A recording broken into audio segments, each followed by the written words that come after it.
And we are live. So, gentleman right next to me, state your name.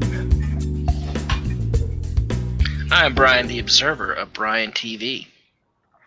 Awesome deal. And I'm Ian Slater of Many Cheesecake Factories. And the great reveal. Maha! Yes. So, sir, how are you today? I'm doing good, man. How are you? I don't know. It's weird because I asked that question and I realized how cheesy that was. Just like, so how are you today? So it's like I already know he's fine. How are you? No, today's not bad. Today's not bad at all. That's good.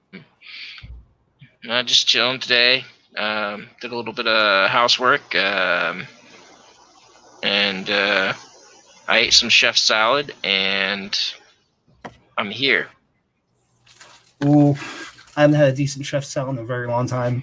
The last place I went to for a chef salad was the romaine was damn near wilted. The mescaline had no taste to it, and I think the meat was about to turn. But of course, it came from a gas station, so yeah. So it's gonna be gosh, no. Yeah, that's the thing. A chef salad is something you want to get at a deli or at like a lunch place, maybe a diner possibly. But I mean, it's not something you go to a 5-star place to get. But you don't want to go to a gas station to get it. That's for sure. And that's the thing. We're on the road. You don't have a lot of picking options. So it's like my convenience store that's near my yard where I work. They have some decent options. But as of late, like one thing I've been doing too has been drinking sparkling waters, and it's helped a lot because I don't drink as many sodas. I don't have as many headaches. Because I used to pound like I know daily, like 3 of them daily. I know. I haven't had that that soda headache experience for a very long time. I mean, these days I don't really drink soda except for I will make one concession here. Is I'm doing my best to quit caffeine. And I wean myself off coffee, but the headaches, I wean myself off too fast. And I try, okay, maybe I'll have a little bit in the morning, but it kind of hurt my stomach because I've gotten used to not having it. So, I have Pepsi. Sometimes I, just want a Pepsi, especially if it's chili, or whatever, like, chili the food, There's a few dishes. I mean, it's like, kind of like how you want like wine with dinner, like certain beverages complement the meal. Exactly. But so I was like, okay, maybe I'll just have a little bit of Pepsi. Okay, I feel better. So I bought a couple 6-packs of the 7.5 ounce cans. So last couple days I had those, and maybe I'm going to try to slowly wean myself off that. I never considered doing that, and I see those packs. It's just Pepsi's caffeine. It's got caffeine in it. Right. That was probably a better idea than what I did because I cut drinking sodas totally. I have packs of coffee from the thing that shall not be named. So I packed up on coffee, on Goya products, on all that stuff. And yes, I bought Goya products, so we're not going there. It's okay. It's okay to buy Goya. Oh yeah, Goya's fun. It's a tasty treat. Ole. But yeah, I bought all this stuff. I packed my kitchen, and then now all of a sudden I find that's it. Okay, I was going to ask how you got your name originally, but I do want to ask this while still in my head. How has food become divisive and racist? So you have Goya now, you have Chick-fil-A, you have I don't think there's anything with Wendy's, but I'm sure someone will come up with that eventually. Like, it's redhead discrimination or something like that, like, or whatever buzzword insert here. It's because I personally believe that we've allowed a generation to be raised by people that are angry and pissed off for whatever reason. Say the grad student that never got laid. Are now our teachers in our school systems. So they can't be happy. Their closest thing to happiness is to make other people miserable. So they have to sit there and nitpick what's wrong with something. Like, I mean, sometimes it's blatantly obvious, like, oh man, that's totally messed up. But like now it seems like everything these days is being nitpicked. And before we go from there, let's start this. This video is intended for viewers 18 and older. Viewer discretion is advised. Or translation, if you can't handle a little bit of conversation, then maybe you're a little bit yourself and you have to watch something else, okay? Thank you. So, go on. Well, depending on what we say, I think, well, I'll leave that up to the parents' discretions, but I think that maybe a kid might learn something. That's true. Although the host does not condone the views of the guest. Nope, that's true. I'm saving your butt. Saving your butt. You never know. I might actually do, or I might actually don't. So we'll just say, for right now, I don't. But okay, so please continue.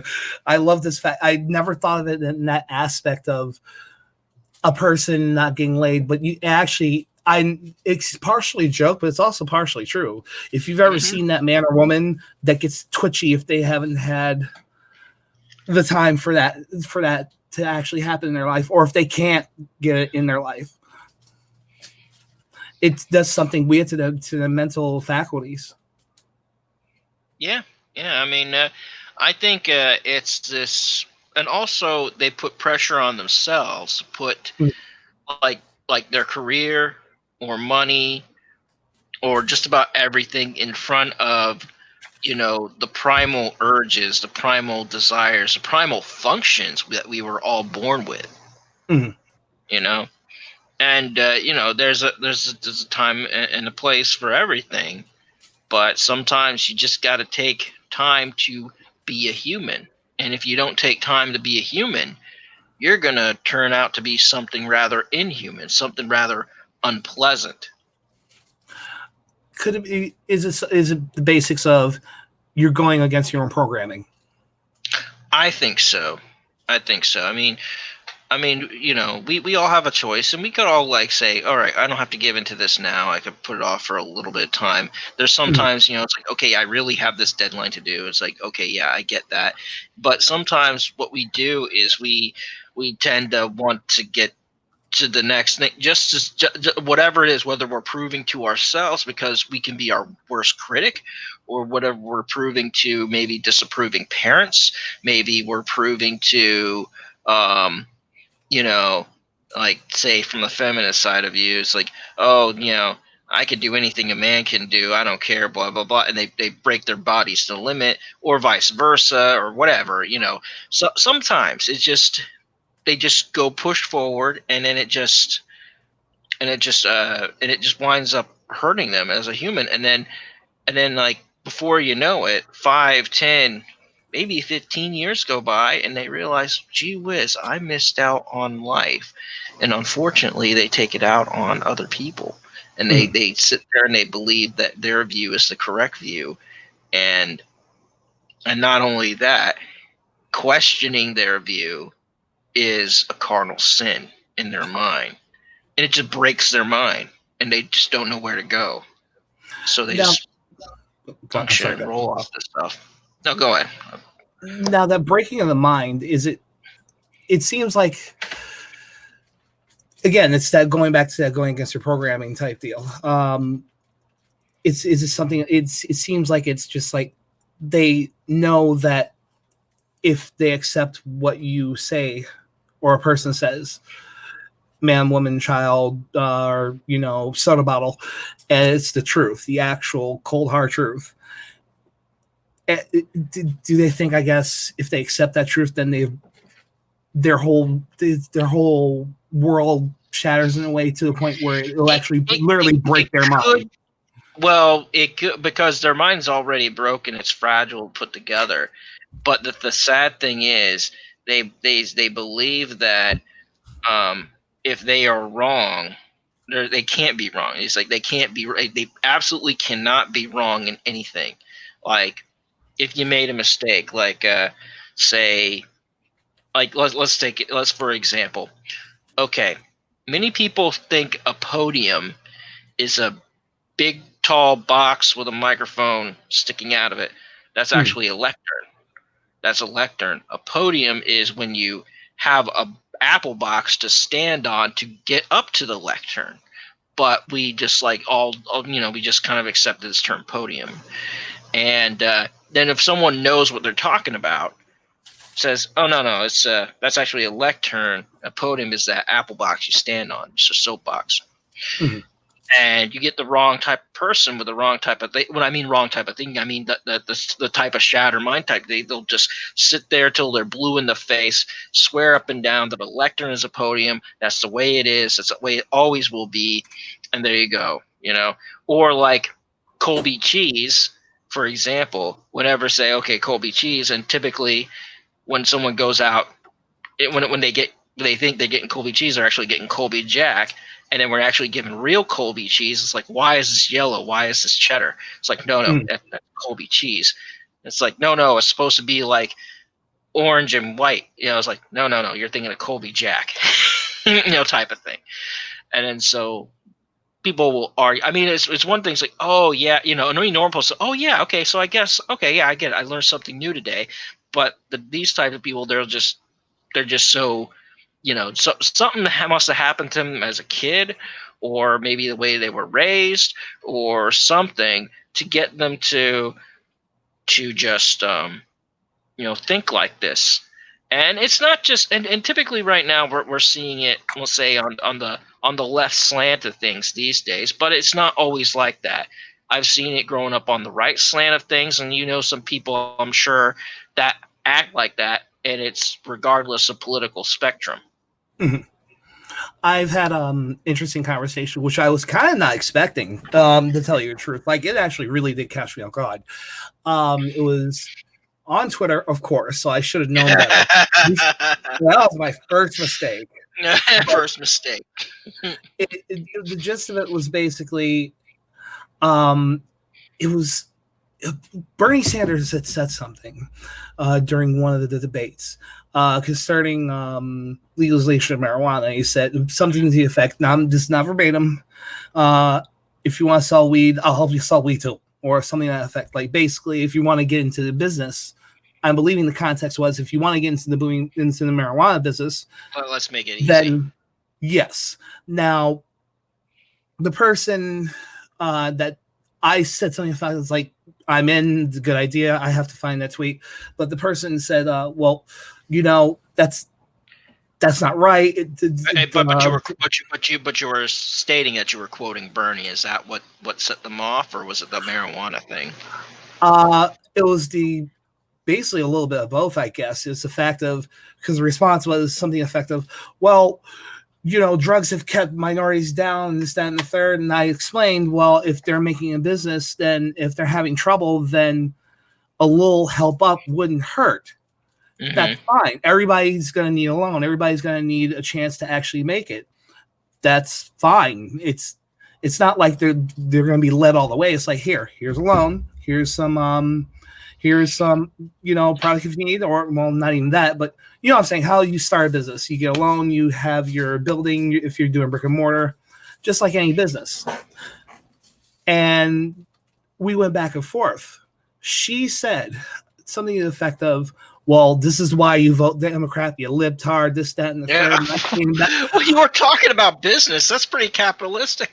Exactly. So I hit her back with, I'm actually center right 2A. Sorry, I am left leaning in certain things, but I'm more center right. And literally the whole conversation disappeared. I'm like, what the hell? Like, well, I mean, there are people on Twitter, you know this Twitter, and then you recently got into Reddit, or ran to Reddit account, and that's even worse, I think. But you're just like, it's like, one's Yeah. softcore porn, one's hardcore porn. That's the way I look at it. The difference between Reddit and Twitter. But regardless, you get on Twitter. Once you make an opinion, especially when you bring in a political figure, you're going to get a lot of likes for a certain amount of people and a lot of dislikes, and not just dislikes, but angry comments. Exactly. I made the comment the other day on Twitter, and this was, and this led for like 3 straight days of people trying to troll my account or whatever. Pretty much, I made the comment. It was from a Donald Trump tweet, and someone had commented, and then I kind of was like, oh, you know what, I'm okay with the work that he's done, with what he said he was going to do, and as far as delivering on promises or whatever. So I'm going to pull the lever for him again. And you want to talk about type of thing, and it just like it's just like, oh, and it was bad. It was bad. I mean, it's surprising me because they normally block me after a couple back and forths, but one went on for a couple days. Like, it's like, why haven't you blocked me yet? Are you paid troll? Really? I had another one where it was I don't remember. It was that long ago, and it affected me a little. Okay, it affected me a lot. Let me. It was bad because I said something to the effect of I can't remember, something to the effect of Latins and breeding. And I have to remember this. I have to remember this because there was a point to it. It was not. It was. That's the context they took it in. I wasn't going there. I was going somewhere else. You say but we had this Latins breeding or Latins inbreeding? No, breeding, as in okay. The person thought that, oh, that's all Latins do is just breed all day and this, that, and the third. I'm like, first off, I'm a Latin. Pretty racist. And it just, and we went back and forth. I'm trying to explain my position. Like, this is not what I meant. This is what I meant from the context of this tweet and this, that, and the third. And it just went haywire for 3 days. And then there was the last one. This one sticks in my craw the most because it's also with sci-fi. It was with Star Trek and Space Force, actually. So Trump had actually implemented Space Force. It's actually still a banner on my Twitter if you get a chance to see it. And I have a smartwatch. I actually made a Space Force little thing because I love the fact that Star Trek is actually becoming alive. Now, a certain entity connected to that new Trek that's out there. I did 2 comments. First Which one? I'd rather not say because honestly, I want to keep it peaceful. The first thing I said was a very long, explained out thing, saying basically, your show and this connection is making fantasy into reality. Actually, be able to strive and go explore strange new worlds. It was a thought out, 21 worded tweet. Right. Well thought out. And then the retweet I did was the 8-worded joke with a winky face. And I got I got piled on for that tweet. And I'm like, forget it. I finally just gave up. I'm just like, yeah. Sometimes it's what you gotta do because I'll be honest with you. People, once they're rooted in their opinions, their minds aren't going to change, and arguing is not going to help. And it's one thing to say, all right, well, you believe that, but here are some other facts you didn't get from the initial story. That would be different, and that's different. And then it's like, you know what? I don't like this new Star Trek. And it's like, and then you get the, it's like, you can't say that you don't like something. Yeah. What happened? Back in the old days, if you didn't like something, you said you didn't like it and you didn't either go back to it, or if it's something you liked, but it was a different form, you tried to get it back to the form or improve it or give pointers. It's how it's like when I became a chef, I overcooked some scallops. My teacher said, listen, do it at this temperature. Try this, save the liquid. I didn't go back and say, no, these burnt scallops are perfect. Eat it. The rubberness makes it better. I'm sure there's people that do that. And just to prove their own point, they'll eat that rubber scallop. You can see the pain in their face, but they'll eat it just to show that you're right. I'm right. I'm right. It's just so mind bending. There was a time that we could have civil discourse and actually agree to disagree, or leave it there, or at least try to come to some type of ground. That's gone now. It's totally gone. It is, and I think what I just said about the whole grad student stuff, and then I think that people are used to right now instant gratification. We have the World Wide Web. We can pay for something online. We can, I mean, there was a time when women couldn't get credit cards, but also there was a time when you couldn't use. It would be hard to get a credit card depending on your circumstances. Now it's perfectly easy. Exactly.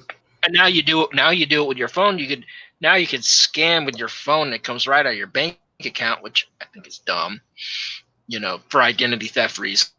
Just my personal philosophy. The fact it'd be that other stuff. So there's that. You guys, like, with a click of the button, there you go. It's not just calling up a company anymore saying, hey, I want to buy this pay-per-view.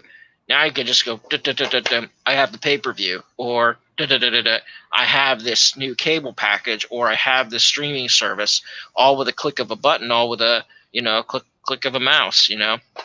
Exactly. I like, for myself, when I actually bought CBS All Access to check out the new shows and everything and see what they had, I was about to press the button on my way home. Well, not driving and doing it, obviously, but I was done at work and I'm checking out the whole package and everything. And I thought about it, I'm just like, let me actually sit down in front of the computer and actually see if I could talk to somebody or something to that effect. And I noticed that by me waiting those 10, 20 minutes, it made me think more, is this something that you really need? Is this something that you really want to watch? Well, given the situation, me starting up the YouTube channel, I did need to kind of watch it. I did want to have it. And I have been a fan of CBS on and off over years, so they probably have some shows I want to see. And I was kind of right, but then I also realized down the road I didn't watch it that much because Star Trek was boring for me. And I had Netflix, so I could see all the other 5 Treks, so it didn't really matter to me. So I was like, oh, but you know what you can do is it's free. Pluto. I don't know if you have that app. I've heard of it. Is it worth it? It doesn't cost you a dime. It's free. Oh, really? Except for it's kind of like watching stuff on your Roku, or say watching stuff on YouTube and you don't have premium, you're going to get some ads. Now, what it is, it's like a live TV with all these different channels. There is a Star Trek channel. It mostly plays Next Generation. Sometimes they'll play some of the movies. Sometimes they'll play, mostly it's Next Generation. Sometimes they'll play Deep Space Nine. Very rarely does it play TOS, but still, I was like just earlier today, while I was doing some cleaning, I had on the TV. I was watching the episode where Q becomes human. Oh, that's a good one. Yeah, and it's and it's just like, and Worf's getting all, he doesn't know why Worf's getting pissed off, and it's just like. But no, Pluto's pretty good. I mean, they got the AMC on there, but you see, it goes like it goes in like hour to half hour blocks of different TV shows, but kind of like cable TV. If you miss it, you miss it. You have to, whatever, catch the next episode. So it's on, like, there's like all these different channels. There's like several MTV channels, several that don't play music, mind you. Several Comedy Central channels, like Tosh.0 has his own channel, like a 24/7 Tosh.0. I heard about that. That's a shame. I didn't know he had a show either. Still. Well, I don't know. I know he had a. Yeah. Yeah. So yeah. But yeah. So that's the thing. Is it's not bad for free TV. It's like Roku. If Roku was the Roku channel was like a continual streaming thing, and also there's Tubi, which is not bad, which is like Roku or Netflix or any other one where you click on the show. But again, that one's free. So Tubi and Pluto are free, and they actually have decent entertainment. Like on Tubi, like I'll sit there and I'll watch um, MXC. They have the old MXC on there. I don't know if you've watched that Most Extreme Elimination Challenge back in the day, where No, remind me. it was a Japanese game show. They overdub English voices in there. Oh, don't get eliminated. That one. Yes, that's the Yeah, one. That's the one. Oh gosh, I showed that to my wife, and she just about cracked up and lost it. It's hilarious. But I no, I love mean the. there's free alternatives. I mean you won't get like the latest and greatest, but you know, like again, I sat there and I binge watched the entire series of the Transformers, the original Transformers, except for they don't got the 1986 movie, but you know. There is a comfort to watching some of the older shows, especially with the Most Extreme Challenge. I do like when the customers, the competitors come up and be like, I used to use jelly on my feet, and then they see and they're like, oh, and she fell in the water. No more jelly for feet on her. Oh man, what it just when you think about stuff like that too, And and the time it came from, it's interesting. you couldn't put it on TV now. You couldn't. No, no, and that's the thing. We've gone in such an odd direction where things were. I really feel, me personally, about 10 years ago, when rumblings of this was coming up and starting to begin, that was the point where we're actually almost there. We're actually, well, maybe, yeah, about 2010, 2012, 13, 14, around there, Yeah. where things are actually getting better to the point where we can actually have full-on conversations of what this country's been about and how we can move on. And then something just broke. I feel like we went into a regression. Like instead of a progression, we went to a regression as a society, where you had, like, say, this whole thing with the like race relations and everything, where here we are. I mean, you and I, we're different races. I mean, it's obvious. Yeah. And and growing up, I've never had problems with anyone of different races. And it's not to say it didn't happen in certain areas or whatever. It certainly still does. It's always going to happen, whatever. But I feel like there was a missed opportunity, and there were people with ambition that Mm-hmm. kind of picked at the scab of of problems, picked at the scab of tension. Maybe again, you use like, how do I get successful? Okay, what if I just rant and rave about race 24/7, and then maybe people give me money for my foundation or whatever, elevate me, whatever. And meanwhile, you have those people attending your seminars, listening to your college lectures, listening to your classroom, go out and believe it, and then they sit there and they apologize for being born, and they commend anyone who is, let's say, I guess we could say it, white, to apologize for being born. And if they don't, well, then they're a bigot. It's like, what?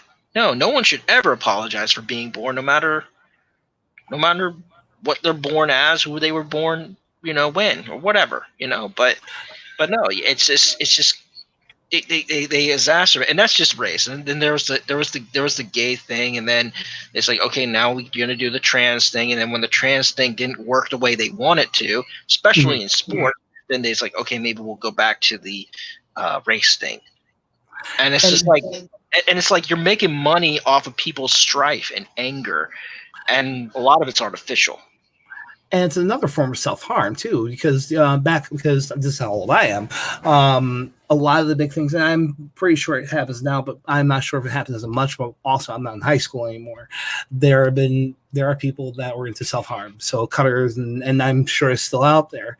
And it's such it's such a bad thing, to have that pain and pleasure to go through that by doing such a thing, which I'm not advocating for, Yeah. by the way. But this seems to be a form of it without actually going through the motions. So instead of self-harming the body, you're self-harming the mind, which makes the mind break more and break more and break more, and then you No, accept all these things we're in more. a digital world now.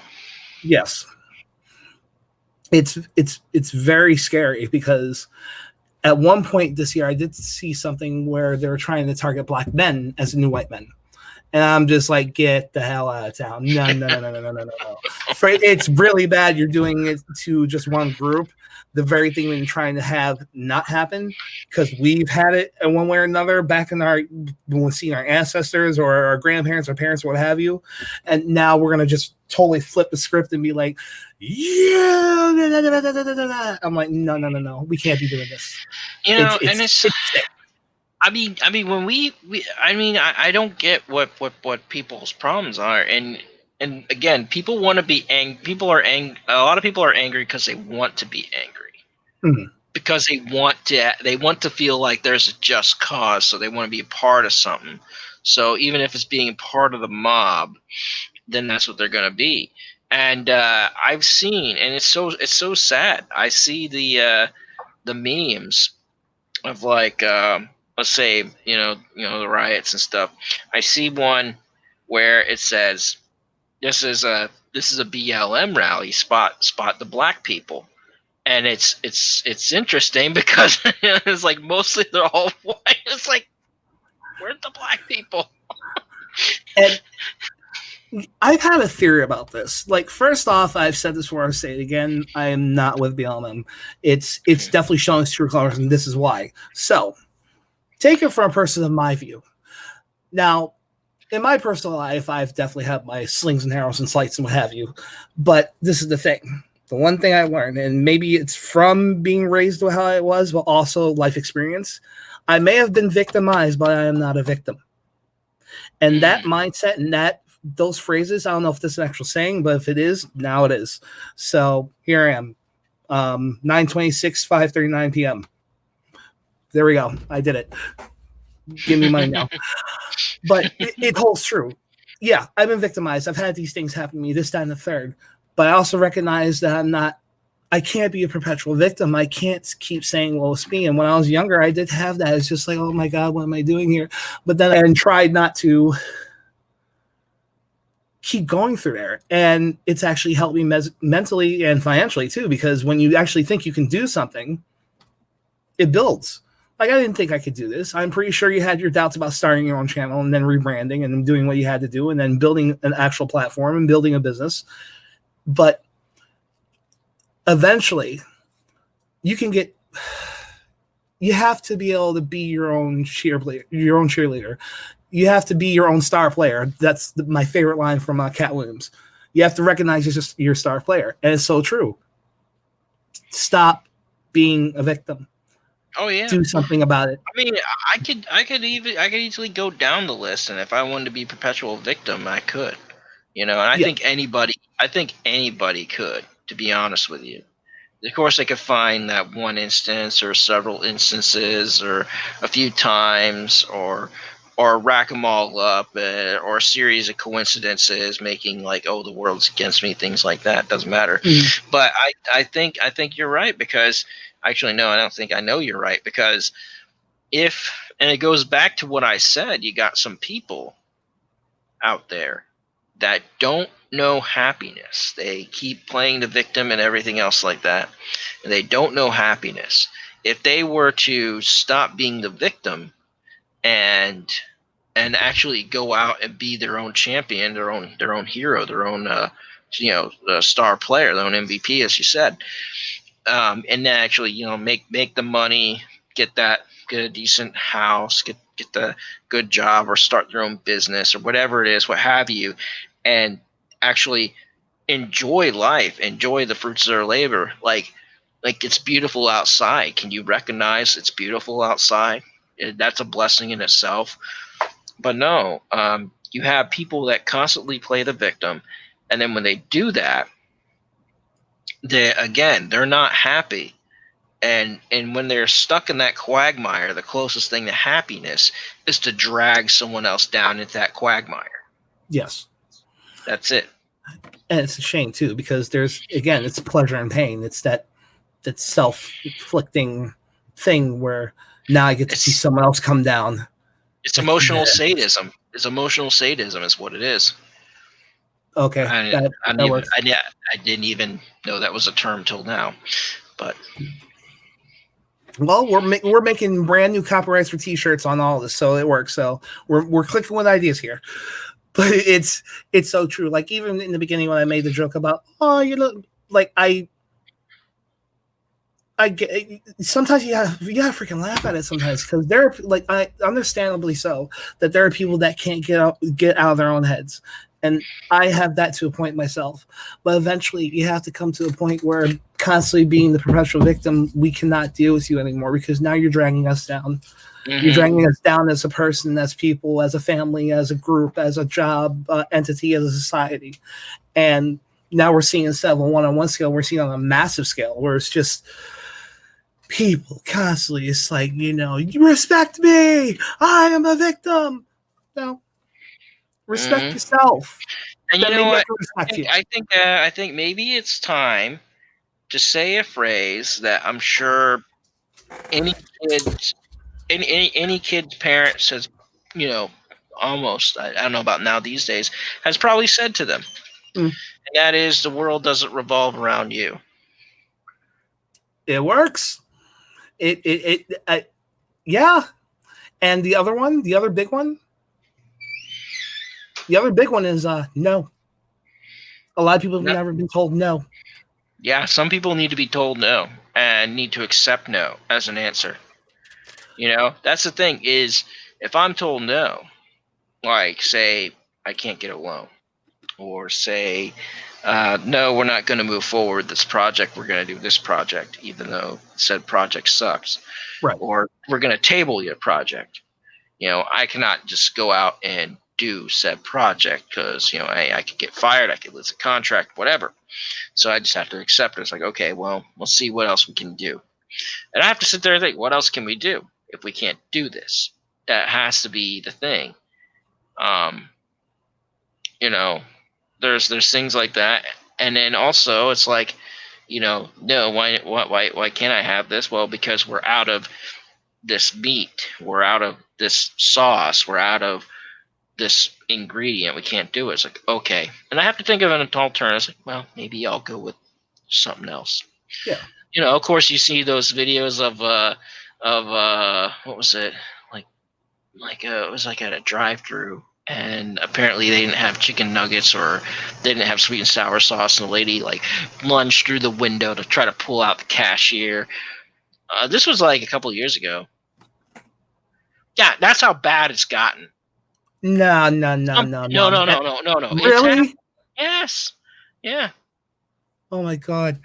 Like, you see, yeah, we are definitely products of a different time, because that we would laugh at people doing that. I'm roughly the same time as you. I just saw it. I saw it a couple of years ago, like on YouTube or something. We would laugh at people that do that. It's like, I want my chicken nuggets with sweet and sour sauce. Okay, maybe it's time to get a little nappy in. Like, no. We have packets of mayonnaise. Packets of mayonnaise work.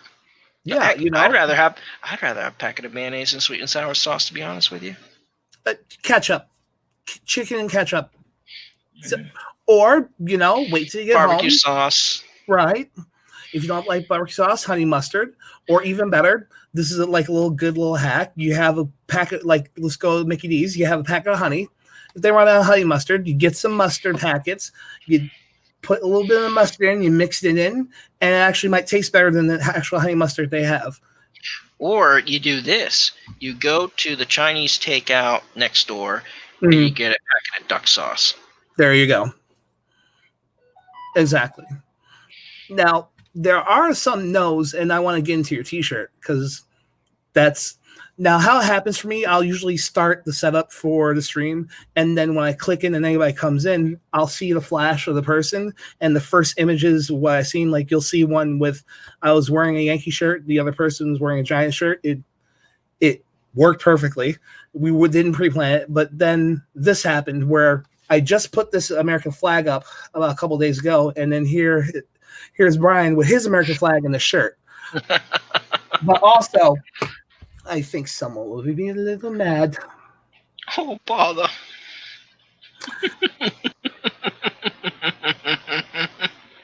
We will talk later.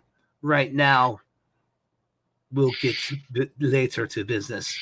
I had to flood the regions to get to the honey. Oh, poor people! I needed my honey. But There's no honey in Hong Kong.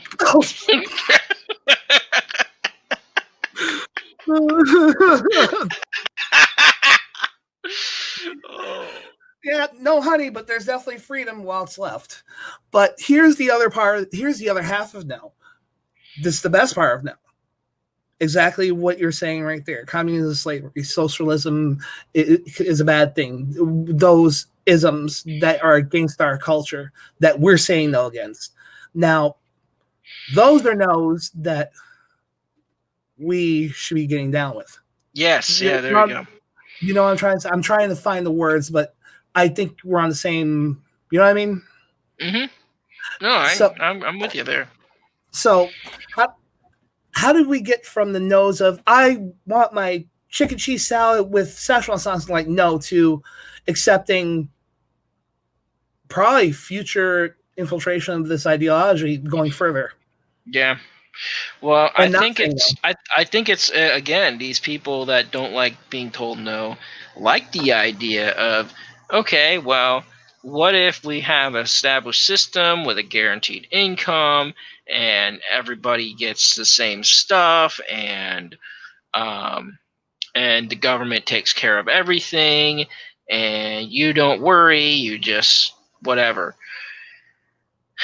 You know, they that sounds nice to a lot of people. And unfortunately, what it does, and no one talks about this, Mhm. is it drives quality down. And people don't want to hear it when you bring it up. And then when you say it's when you bring up instances like the Soviet Union, what Mao did, Castro did, even Che Guevara, and they let their favorite defense, and I'm sure you've heard this, true communism has never been tried. And it's like, you know what? It has. They had to adjust a little bit, and that's why true communism fails, and even any other offshoot of it has failed. Is because the idea of taking away, like for instance, when they said you cannot do over in the Soviet Union, you cannot hoard your resources. If you were given a ration, you had to use those rations. Mhm. If you're given a paycheck, you couldn't save up for money. You couldn't save it. You couldn't say, well, maybe this week I'll get this or whatever, and then in a couple of weeks I'll have more or whatever. Couldn't do that. You couldn't play the savings game. You couldn't play the retirement game. You couldn't do any of this. So that was a problem. And so that's that's the rude awakening. And then of course with the people that that like to get involved with the strife and the riots, there was something in the Soviet Union or the pre-Soviet during their revolution called the Red Guard. When the communists took control, that Red Guard that would be like Antifa. Okay, when the communists took control, would you like to know who the first people lined up against a wall and shot were? It was either it was the intellectuals or the foot soldiers. It was the foot soldiers. It was the ones that were causing the mayhem, and then the intellectuals, if they weren't if they didn't fall in line, they were also taken care of. So that's what happened. And these people, if they want to claim it's so great, they don't understand that they're going to be the first ones up against the wall and blasted. Now, I'm going to push back a little bit because one of the big things is, and back to my analogy earlier with Sanders concerning giving people. Now, there has to be a difference, and I believe there is. We'll start with the whole fact of how he said he wanted to give people help to start their own business. Now, for some people, that could be taken as as socialist, and for other people, that could be taken as helping someone getting into the capitalist system, helping start a business. I mean, Bernie has never been a keen to capitalism, but then again, Bernie, like all hardcore, or so they say, socialists and communists, is a bit of a hypocrite.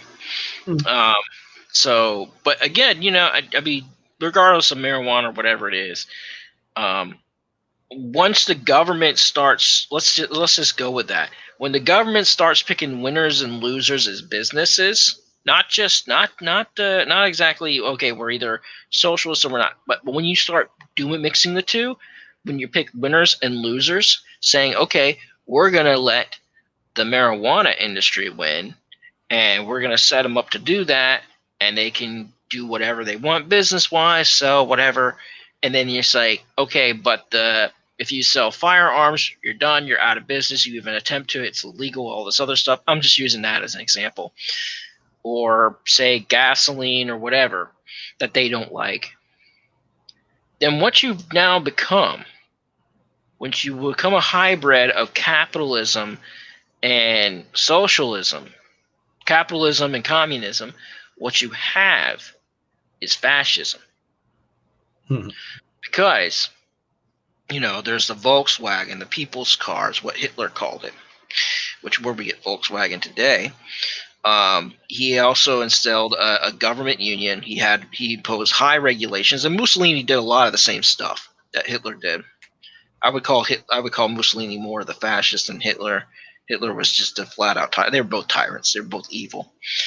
But once you start saying we're going to do it, but we're going to do it for industry, we're going to have sort of corporate welfare. We're going to pick winners and losers in business, and we're going to impose high taxes to fund it. We're going to loot from the people and everything else like that. And we're going to instill social programs as well. What you got there is this sort of nasty hybrid, which is called fascism. Now, which is a form of socialism, which a lot of people on Twitter hate me for that. When I call fascism socialism, they're like, everybody hates people for eating pitas nowadays. I'm sure, and this is, okay, now, seriously, it's really gotten that point. Now, okay, I see that aspect, but is there any difference from giving a one-time help to someone that's lower on the economic chain, as it were, versus I could see the bailouts for auto industry, something like that. You already got the money, you're failing, you're messing up, you better do something. Versus someone that's starting out. Would that still be in the same realm, or is that trying to help generate the economy of capitalism? You give someone money to actually start a business. If they fail, they fail. That's right. Well, are you talking about outright giving money, or you're talking about say interest-free loans, or are you talking about like a tax-free holiday for some of these startups, or are you talking about opportunity zones? Because then you start getting into the social and there's a line, but yeah, it is I guess in a form of socialism, but when you but once you start stacking the government programs one on top of the other, and then once then it then becomes a big problem, and it'd be one of those things where if your taxes paid for it, and it wasn't just we're just spending money, we're just gonna spend money we don't have, that's different. But even still, and and it's a healthy debate. But I know that if it were me, I'd be like, well, is the money in the budget there? And if the money's not in the budget, we gotta impose some sort of tax on something for this to happen. Like, say we're gonna give money to people, but if we're going to say, well, it's going to be tax free for this, or it's going to be interest free loan, or you're not going to have to pay it back till X amount, that could be different. Debt forgiveness, in my opinion, is different than just handing money out. Mhm. So I mean, I'm not. I mean, I'm more of like, hey, you know what? Let's just cut down to bare bones. Here's a tax. It's going to be like a low amount on something, whether it's income or sales tax or whatever, and then we're going to go from there. And then if we got the money in the budget to do something, we got to do it. And if it's a problem, it's like at some point we got to say maybe raise taxes to take care of the problem. I don't like high tax. I really don't. I really despise taxes. As a taxpayer, we all do. If you don't like low taxes, there's something wrong with you. My personal opinion. Really? I think so. I've never heard that. Do you like paying high taxes? Yes, I love it every day. No, I get what you're saying, but okay. Let me put it in this aspect, and then I like, why can't we have conversations like this? This is nice. It's nice. It's very going back and forth, but I just broke that, so let's go back and continue. Let's take an area like, okay, which is never really talked about. Let's talk about places like the Appalachia area, West Virginia, Tennessee, Kentucky, areas like that have such depressed areas. Mm-hmm. And of course, I can talk about from my personal experience growing up in the 80s in Brooklyn, or you take parts of Chicago, Detroit, what have you. So, and notice I purposely said West Virginia and those areas first for a reason. And I'll get into that, or I'll let the chat guess when this actually comes up. But those areas are just as depressed as any hood that you see in America, or any trailer park that you see in America. But that's especially one area that I've noticed has always been passed by, and that's why I say it, and that's why I'm saying it first. We already know what's up in these other areas and what has to be done, and that's probably for conversation another time unless we get into it. But that area specifically, their industry of coal mining is, I don't know if there are any other industries, but I know that's the main industry, coal mining country, as it's called. That's going to be totally annihilated soon. So so wouldn't some type of infusion of cash to these people to try to start something, but not just like free flowing cash, like here's some money, go nuts. Mm-hmm. And that probably be a separate question of how do we actually go through that, but then it's going back to the whole thing of picking winners and losers. Well, this is the way I see it, and you're right about the whole coal mining thing, which is why people are leaving West Virginia. Which, to be honest with you, if you ain't there to do coal mining, you are, I guess, wasting your time. I drove through West Virginia, and it is not a fun terrain to drive through. It is not in the slight. It is one of the most treacherous terrains I've ever seen. But yeah, so we'll take that area. Anything like, say, right there south of DC, we'll call it, down to Tennessee. Mm-hmm. What they have to do, and this is actually, in my personal opinion, this has to be a decision made by. This has to be like stuff that you wanna work with, like your local officials, your state and local governments there. It's like, okay, we have this sort of area. They can do what Tennessee did, or let's say the city of Chattanooga did, which was, all right, Amazon, come here, and then all these other big tech companies, you could come here and everything else like that. But guess what? We're gonna charge you tax on the property for at least 3 or 4 years or 5 years or whatever, which is actually what they did, and it actually caused some people. And then they say, okay, well, we're gonna, and they actually did that. They actually scrambled, and sadly, business, the success of your business can count on you, really. But a lot of things, like say in the Chattanooga area, what they did is they allowed for certain things. Like if it was a business, you could get a lower break on rent. You could get a lower break on property taxes because you were a startup business. Now I don't know the full extent of the policies because I haven't lived there in a while. I lived there for like 3 years. I wasn't there to start a business or anything, but once you start, you gotta like make it. You gotta like say, you gotta like put it out there. You gotta like, here's the prize. Here's why you want to come here. Okay, it's cheaper to make this sort of business. It's cheaper to say build a warehouse out here than it is out here. Say like a New York company struggling to make their pay to pay their property taxes on a warehouse, and they can't quite keep up with the costs of labor and everything, and they've already had to cut their labor force in half. I'm just using this as an example. And it's like, well, for what we're paying for this, we could do this for a fraction of the price. Say we go down to Tennessee or go down to Florida or wherever.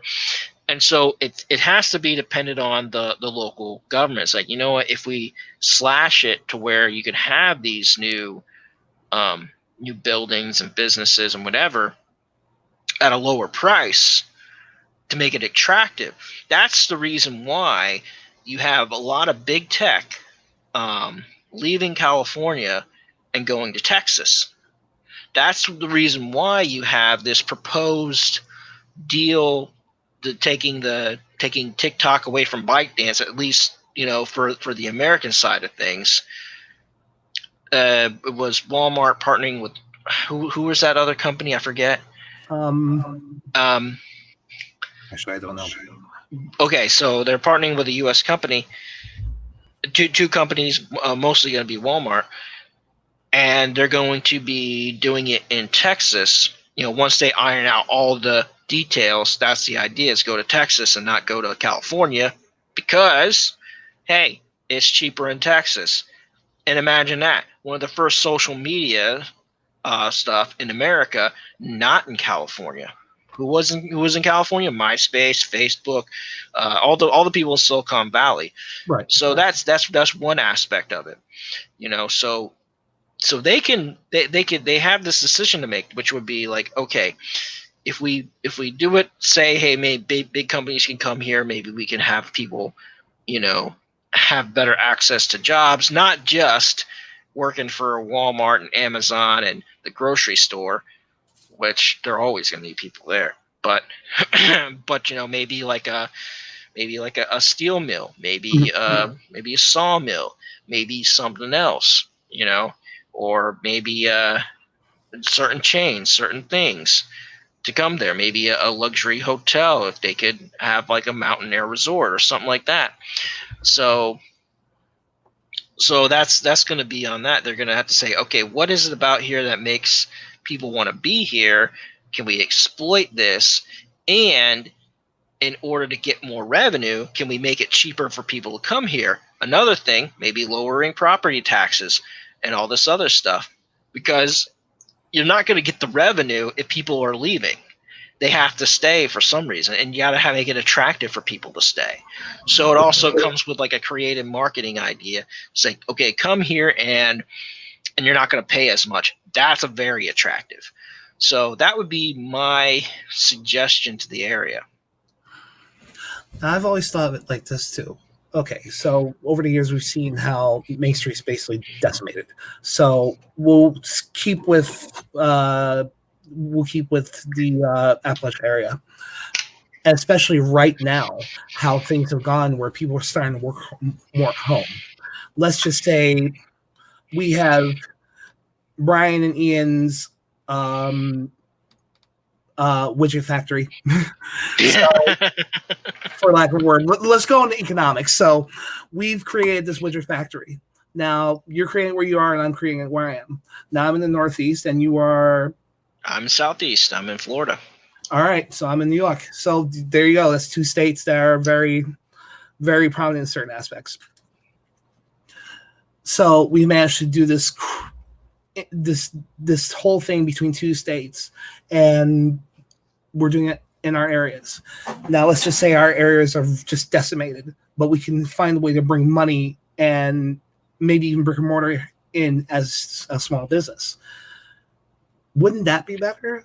Or if Jenny in Alabama has a t-shirt business she wants to start and she can go through the net, or if JJ in Detroit has a service that builds boom boxes, or etc., etc., etc., in these small areas. Why can't we concentrate on that more? Is there more of an appeal to actually look to bigger businesses to help us instead of actually going through what this country has been, bootstraps and building from the ground up? That's where it needs to go, because a lot of the big businesses started as small businesses. Right. Almost all of them. I mean, not all of them, but almost all of them. Some was started by daddy's money, but that money had to come from somewhere. Exactly. But that really is it. I mean, yeah. Start the small business, expand from there. Um, it's and I'm going to tell you this. I'm going to tell people watching and listening. When someone says when someone's trying to get you to join, like, say, multi-level marketing, Mm. unless you're a good hustler, don't do it. And don't let them con you and say, "Oh, well, it's your business. It's your business." No, it's their business. You get people to sign up. You make a little bit on the side. They make a bunch, and no one's really selling anything to anybody, barely. Exactly. So don't be conned like that. Don't at all be conned into doing that. I mean, if you want to try it out just to see what it's like, I understand, but don't confuse their words with mine. So think about something that, hey, you might want to do. Okay, where is that popular? Go there and do it.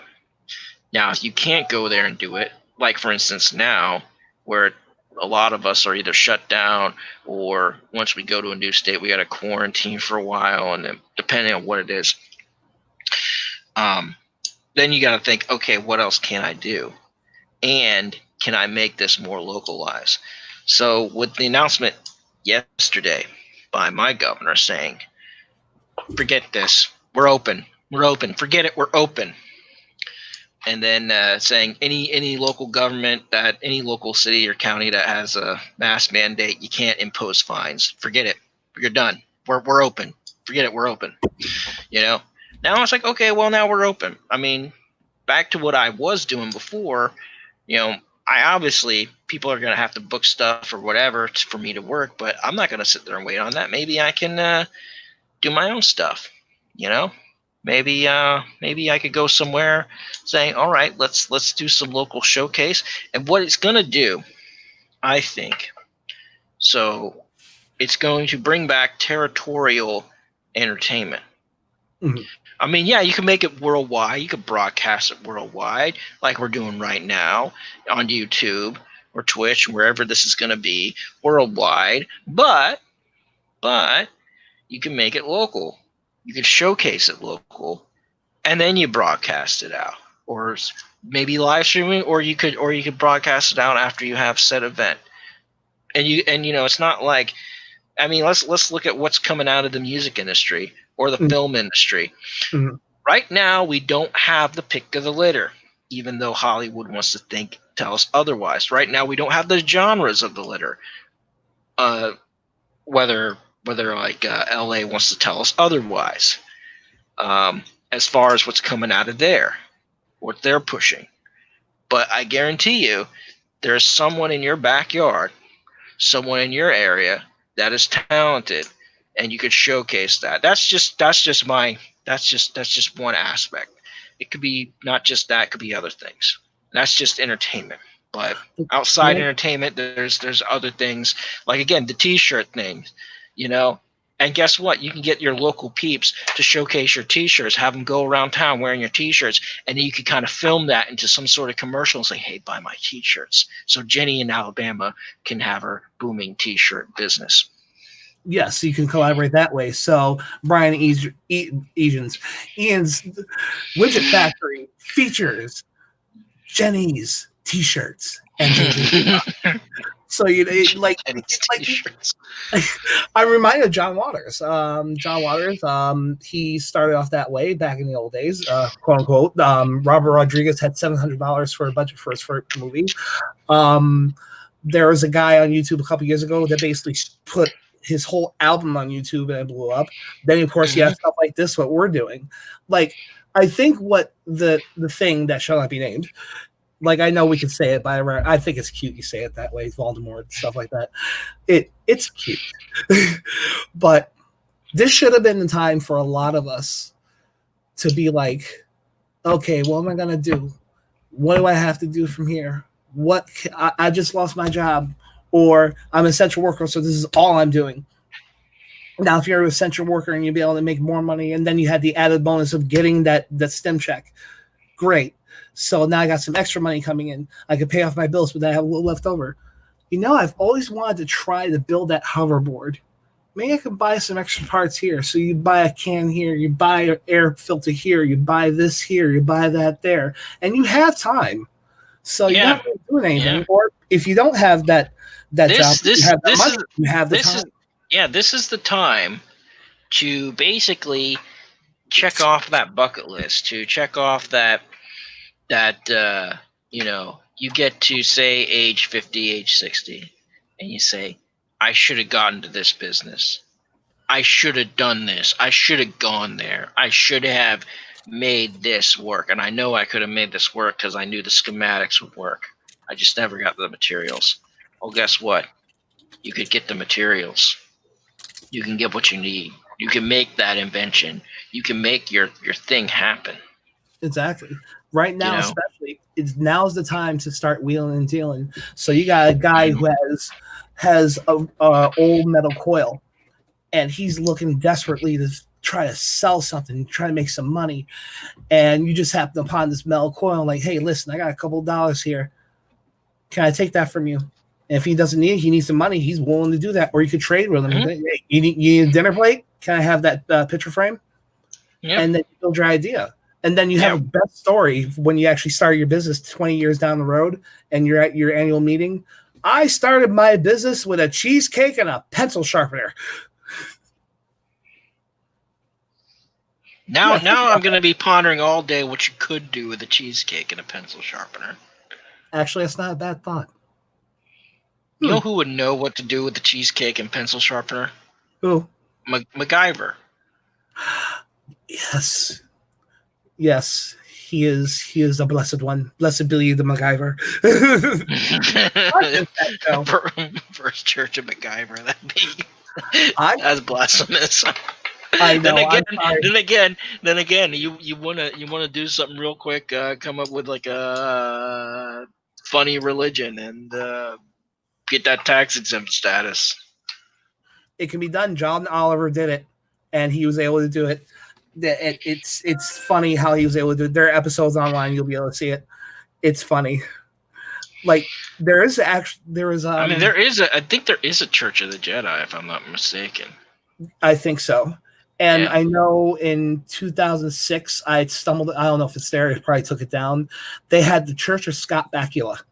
So this is around the time of Enterprise. I was looking for like little poster shots and stuff like that, just information on the show. And I stumbled on a link. I was surfing on Facebook, and it was the church. It was the scariest and weirdest and funniest thing I've ever seen in my life.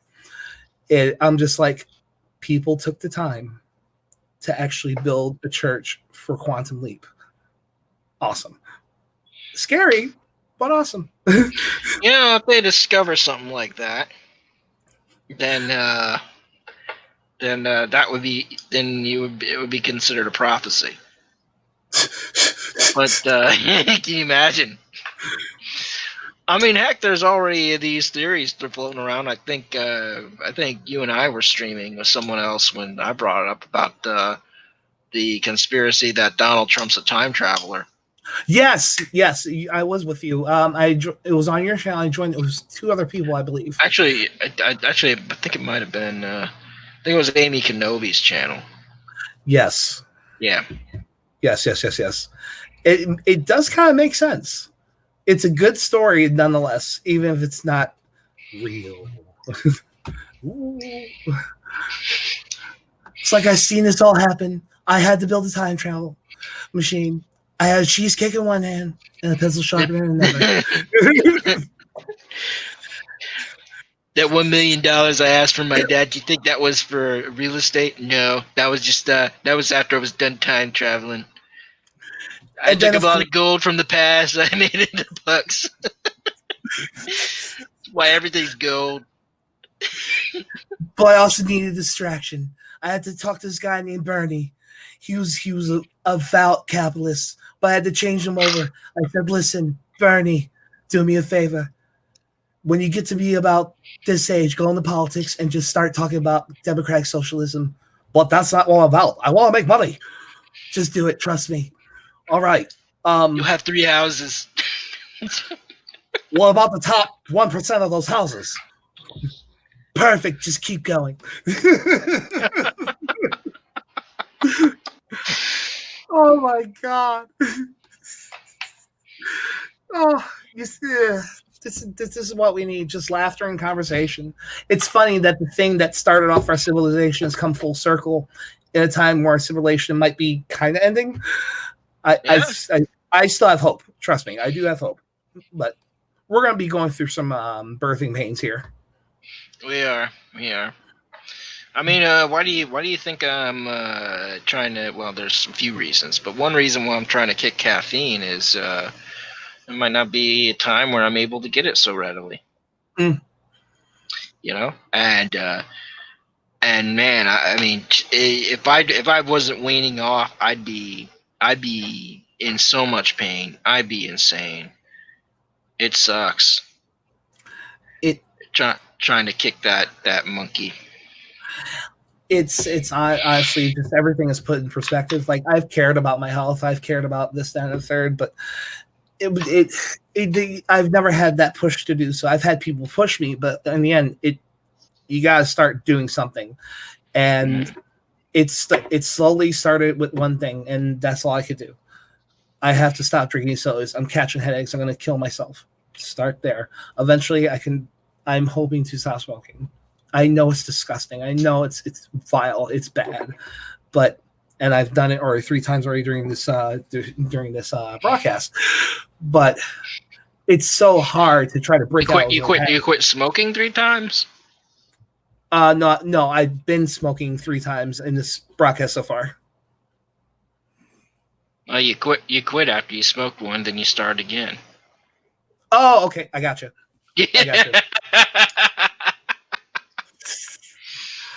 Well played, sir. Well played. Well, ultimately, what do you see? Do you think this year will birth a generation of entrepreneurs and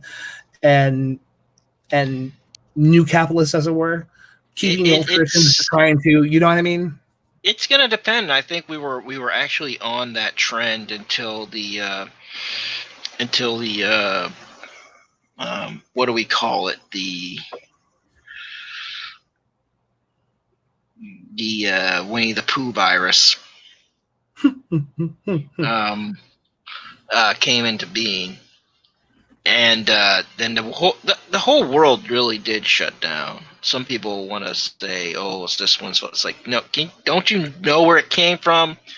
You want to talk about where it came from? I know we know where it came from. Let's not kid ourselves. But we were on a good trend. We really were. And then this happened. Then the world shut down. Not just America, the world.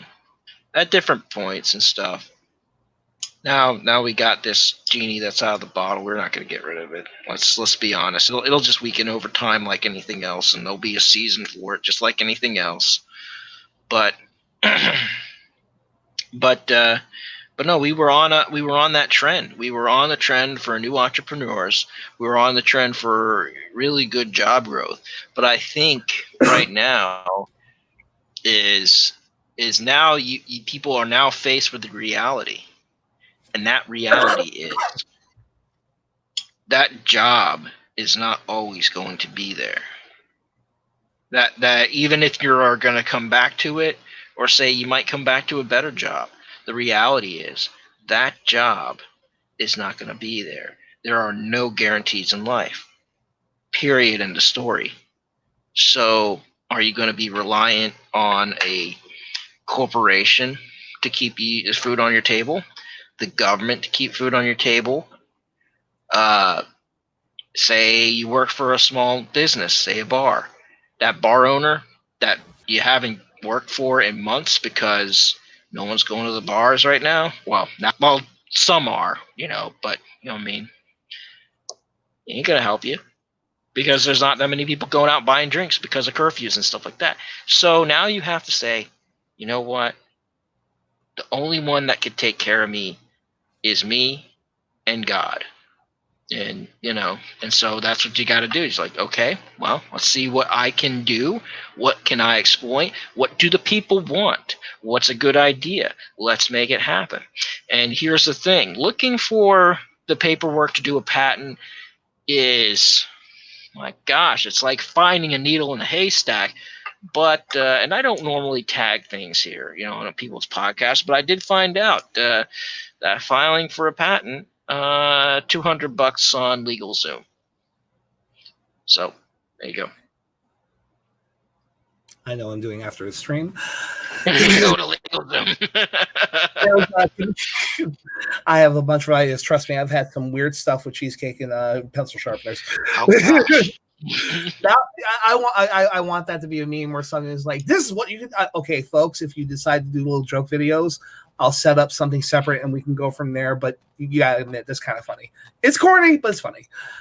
There is a comedian, Joey Diaz. I was watching his stuff, his podcast a little while ago, and he's been to prison and he talks about it openly. And he talked about how his mentality in prison and what he had to do. And I think we all, if you've never been to jail or prison, we all now have that shared jail mentality of what are you going to do? Are you at least house arrest? At least house arrest. Exactly. This is the most luxurious person I've ever been. And, I decorate it myself. So I have my little ships and my little tribbles. But you've realized now you're in this position. So if you're in a house or an apartment complex or what have you, who do you know? What levels of who you can trust? Who you can actually move with, maneuver with? Who can you play with? Who can you not play with? So what can you do? Because I'm an idiot with computers. So I've already wanted to do this in 2020, but I had to do my duty. I had to drive. So I had to slowly build. And America thanks you for it. I'm just doing my job. Just doing my job. You know what? We got toilet paper on the shelf, so thank you. No problem. Hey, when you take a crap, no. When you blow your nose, no. When you wipe up, no. Okay. When you open that new wrap of toilet paper, just think of a trucker. And or you cut yourself shaving. Yeah, there you go. Okay, that involves blood. No, okay, when you have your cheesecake. No. But yeah, remember us, please. Yes. Thank a trucker, buy him some coffee, her some coffee, what have you. They'll appreciate it. But yeah, this is now the time where we're gonna find out who's actually the top dog. It really is, because I've really surprised myself in a lot of things, but I'm also surprised that a lot of people that thought they were alphas just totally lose their minds. Oh gosh, yeah, I know. It was sad to see, I mean, I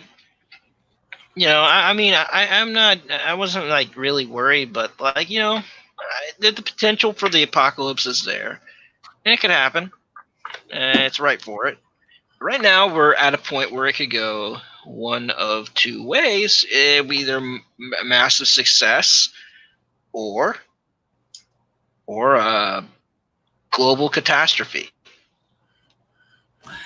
Two sayings I have in mind. It's darkest before the dawn, or if a man is convinced that he will die tomorrow, it may surely happen. So what are our options? I don't plan on dying tomorrow. No, me neither. There you go. At least we know we're going to be fine. So it's been roughly about an hour and 20 or so. And speaking of t-shirts, I did want to pull this up and do this because this is what we're all about here. Hold on, let me. And like I said before, I'm pretty much a computer novice. It's great.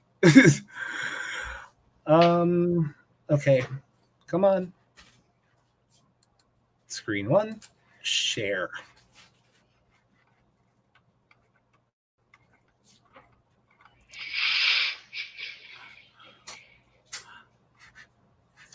Well, Looky has some t-shirts. Yeah, you can buy some t-shirts right there. Are those his? And you know, it's this is what you do when if you have an idea, your back's against the wall, or you have an ambition, you build something. See that one down there in the corner, that yellow one?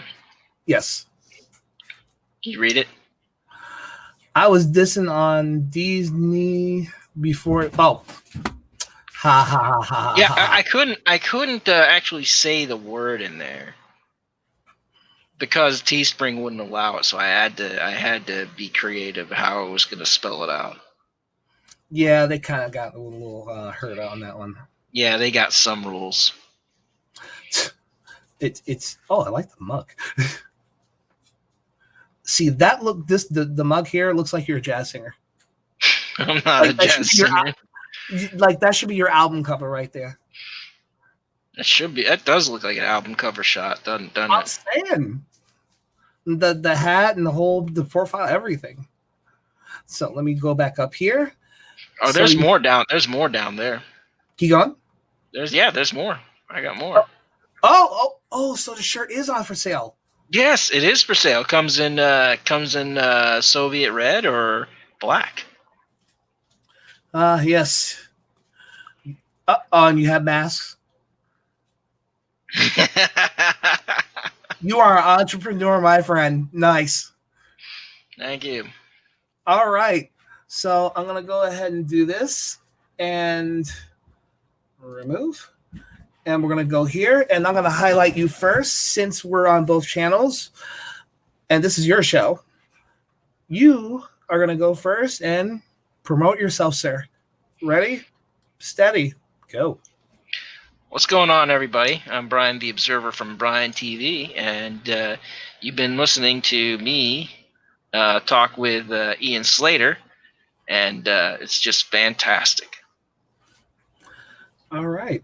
So I'll pull this out and push this in. So this, if you're seeing this on Brian TV, I thank you for actually clicking on and being invited to this channel and to actually be a part of this building fandom that's coming. And if you're on my channel, thank you for watching. And also, please check out Brian TV, Brian Observer, Brian TV, Brian TV. Check him out. We're doing this live. And again, if anything you've taken from this, just try something because you never know. So with that said, I'm going to pull right out. And as I always say, Ian Slater, see you later.